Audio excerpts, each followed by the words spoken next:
Picture this. You're standing at your older sister's dream wedding, the one you spent months helping plan, smiling through every bridezilla meltdown. Then she points straight at you and screams for security to throw you out like you're some random gatecrasher. All because you don't fit the image. My own flesh and blood. And just as two big guards start marching toward me, a complete stranger steps out of the crowd, looks me dead in the eyes, and calls my full legal name, the one almost nobody uses. How did he even know it?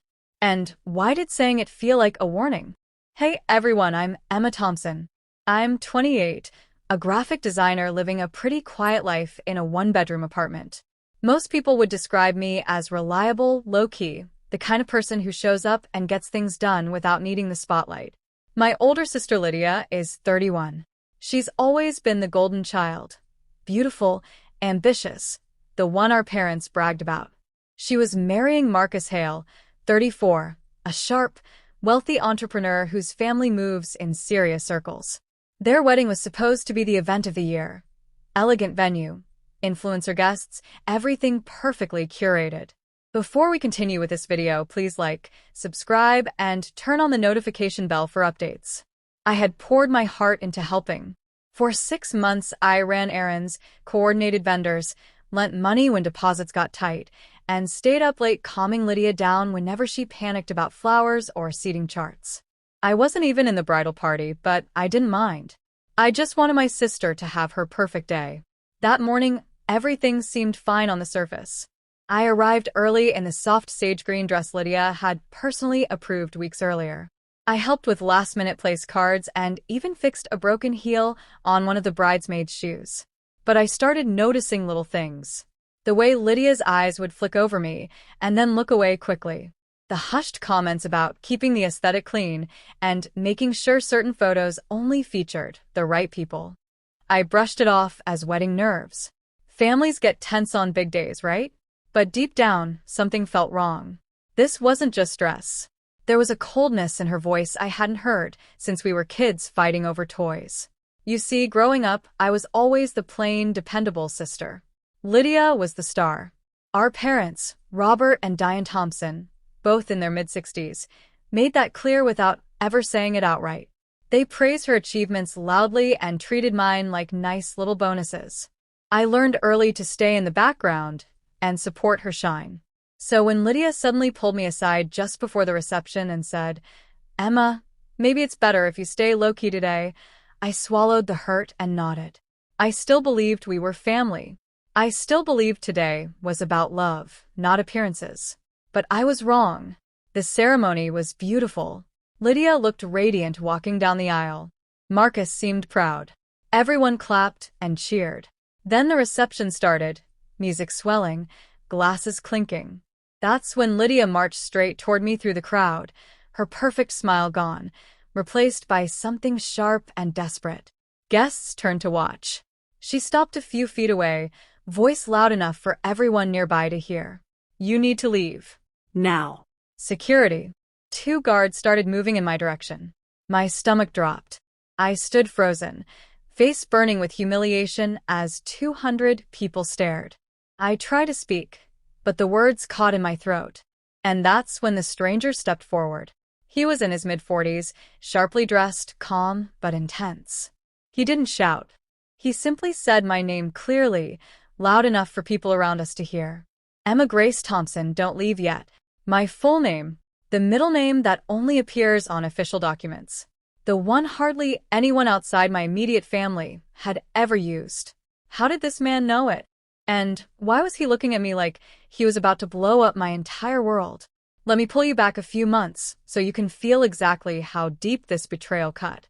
Imagine spending half a year of your life pouring everything into your sister's wedding, unpaid, unthanked, only to have her treat you like a dirty secret on the biggest day of her life. After that humiliating moment at the reception, my mind raced back to how it all began. I had been Lydia's right hand from the very first engagement party. Marcus proposed in Paris, and the moment they got back, Lydia called me crying happy tears. "Emma, I need you. You're so good at this stuff." So I stepped up. I created the entire digital invitation suite for free. I negotiated with 3 different florists until we got the exact peonies she wanted. When the caterer doubled the deposit last minute, I quietly lent her $3,200 from my savings because she said Marcus's family was being difficult about money. Our parents, Robert and Diane, thought it was wonderful that I was helping out. They never offered to chip in themselves. They were too busy telling everyone how proud they were of Lydia landing such a successful match. Lydia and I had always been close in a complicated way. As kids, I was the one who covered for her when she snuck out. I was the one who listened to her cry after bad breakups. She used to call me her best friend. But somewhere along the way, especially after she started dating Marcus, that closeness turned into something colder. She began correcting the way I spoke in front of his friends. She'd casually say things like, "Emma's more of a behind-the-scenes person," as if being quiet was some kind of flaw. At the final dress fitting, she looked me up and down and said, "That color might wash you out in photos. Maybe wear something simpler." I laughed it off and changed. I told myself it was just her being a perfectionist bride. But the red flags kept stacking up. She started obsessing over the guest list, crossing off people who didn't match the vibe. She kept saying the wedding needed to look elevated because Marcus's business partners and their influencer friends would be there. One night, she even suggested I skip the family photos to keep everything symmetrical and clean. I felt the sting, but I stayed, because that's what I always did. I showed up. I supported. I hoped that if I was good enough, she would finally see me as an equal. The morning of the wedding, I arrived early, smiling, ready to help.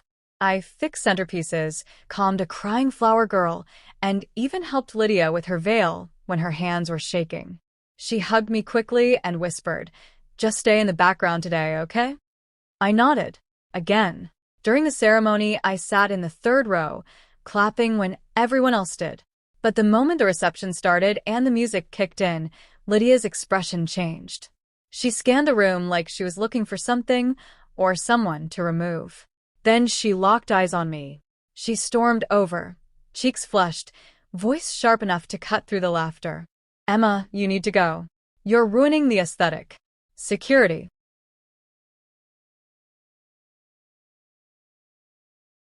Guests turned. Phones came out. My face burned with shame as 2 large guards began walking toward me. I tried to stay calm.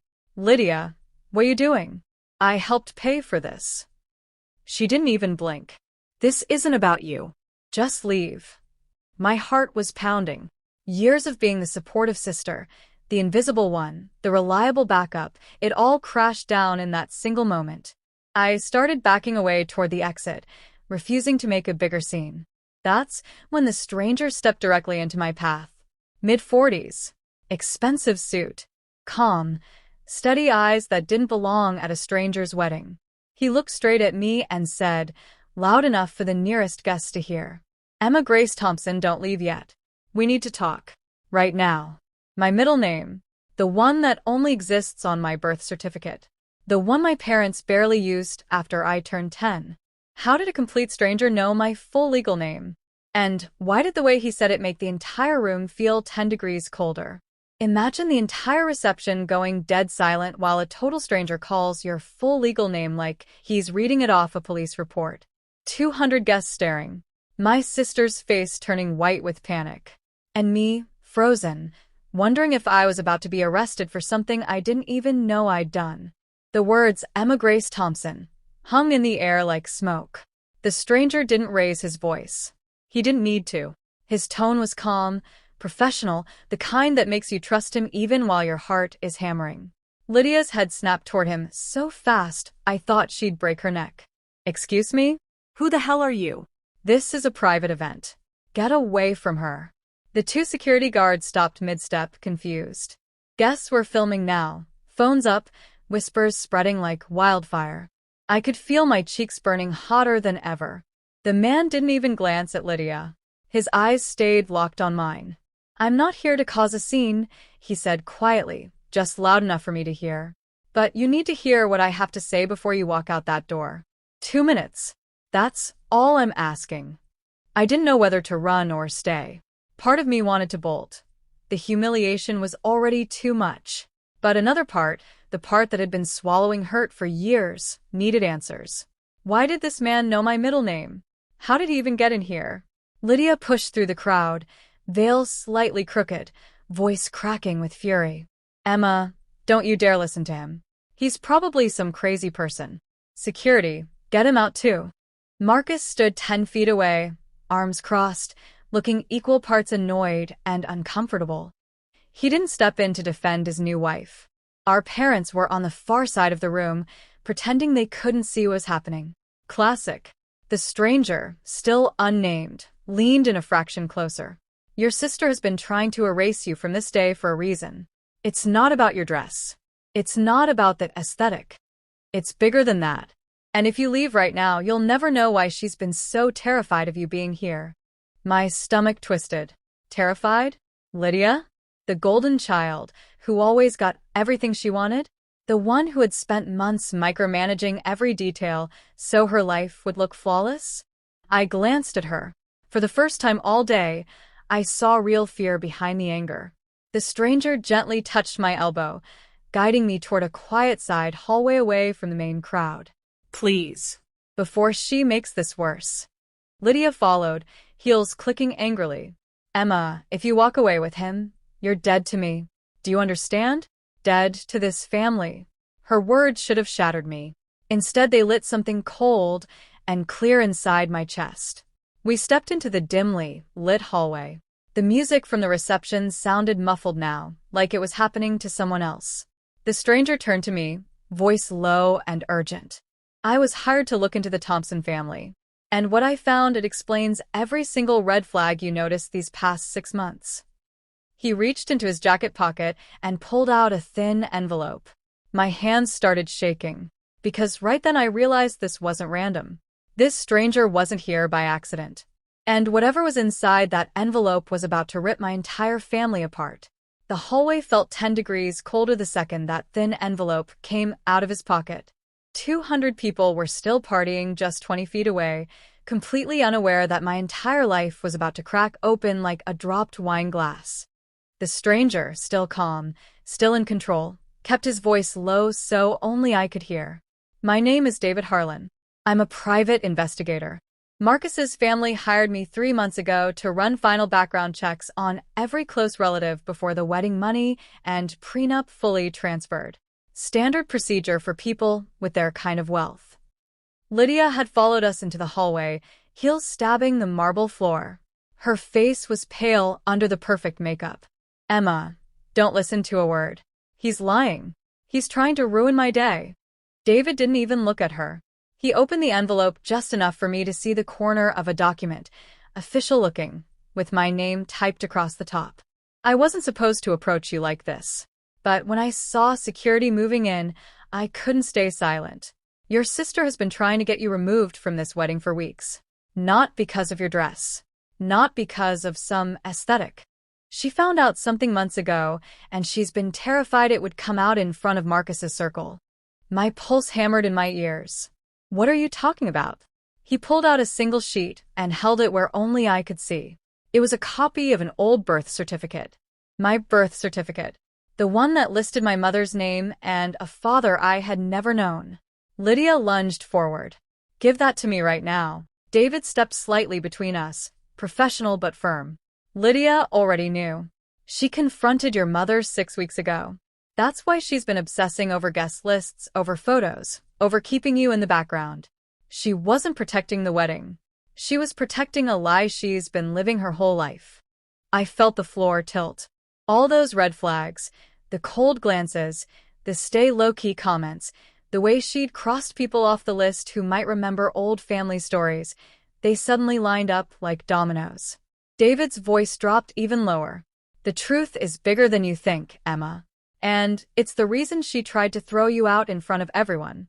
If certain people in that room learned who you really are to her, this entire marriage would be over before the cake was cut. Lydia was breathing hard now, tears starting to ruin her mascara. Emma, please. Just go. I'll explain everything later. I swear. But David looked me straight in the eyes, the folder still open. He lowered his voice to almost a whisper and said the words that made my stomach drop.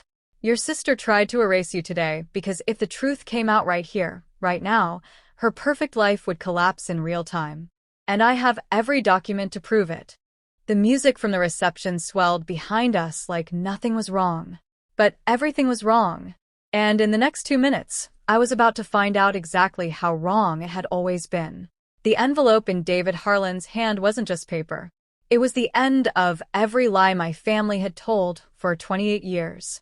And in the next 2 minutes, every single question I'd ever had about why I always felt like the outsider finally got its brutal, crystal-clear answer.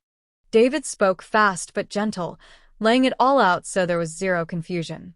Emma, you and Lydia are half-sisters. Same mother, different fathers. Your biological father was a man your mom was involved with before she married Robert. A short, messy relationship she hid because of the scandal it would cause in their small town back then. Robert agreed to raise you as his own, and they put his name on the birth certificate to keep the peace. Almost no one outside the immediate family ever knew the truth. Until 6 weeks ago, when Lydia found old hospital records while cleaning out Mom's attic for the wedding. She confronted your mother. She learned the truth. And she panicked. He showed me the documents, the original birth certificate, a private DNA test Lydia had secretly run, even old letters. Everything lined up. That's why the stranger knew my full legal name. It was right there in the background check files Marcus's family had paid him to pull. That's why Lydia had been obsessed with the guest list, the photos, the aesthetic. She was terrified that one observant guest from Marcus's elite circle might notice a resemblance, hear an old family story, or ask the wrong question and blow the secret wide open. Her perfect marriage, the prenup, the social climb, it all hinged on the lie that we were full sisters from a perfect family. Kicking me out wasn't cruelty for cruelty's sake. It was pure, desperate damage control. Lydia stood there shaking, mascara streaking. Emma, I'm sorry. I just wanted one day. One perfect day. I felt the wave hit me all at once. Not anger first, but this huge, dizzying relief. For the first time in my life, I wasn't the problem. I wasn't plain or unworthy. I was the walking proof of a secret she'd been terrified to carry. Tears came hot and fast, but they were freeing tears. Justice. Validation.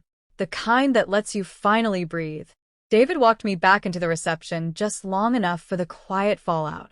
He pulled Marcus and Lydia aside. Marcus's face went stone cold when he saw the papers. He didn't yell, "These people don't," but he told Lydia they would be discussing the marriage tonight and quietly asked several key guests to leave early. Phones went down. Toasts got canceled. The perfect day cracked right down the middle. Lydia sat alone at the head table, veil off, looking smaller than I'd ever seen her. Our parents finally had to face it too. Mom cried in the corner while Dad stared at the floor.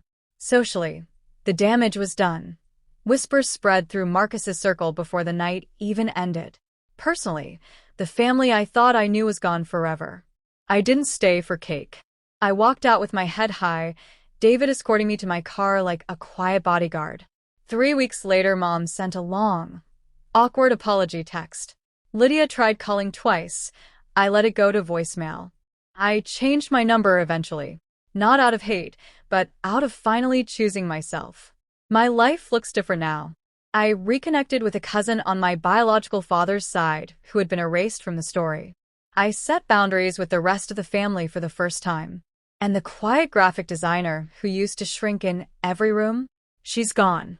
Sometimes the worst day of your life hands you the truth you never asked for and sets you completely free. That's my story. Thanks for staying until the end.